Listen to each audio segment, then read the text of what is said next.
You may have heard the rule of thumb that you should have at least 3 months of expenses saved up for emergencies. How bad is it if you don't?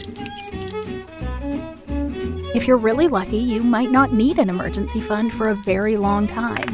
But most of us run into bad luck eventually. A layoff, leaky roof, or trip to the hospital might really mess up your household budget.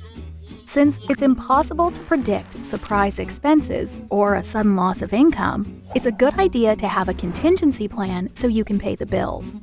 Your emergency fund is there to buy you enough time to cover your essential expenses while you work to replenish your income and/or adjust your spending. In reality, 3 months is an arbitrary number, and it's not right for every household. The less financial flexibility you have, the larger your emergency fund should be.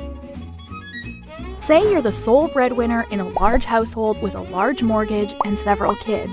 You may have limited options if you lose your income, so you may want to shoot for 6 months' worth of expenses or even a year.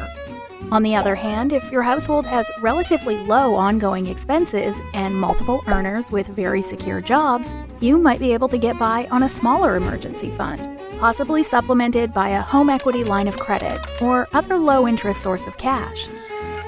The key is to size your emergency fund appropriately for your financial situation and peace of mind. In the long run, it's probably better to have emergency cash handy and not have to use it than to need it and not have it.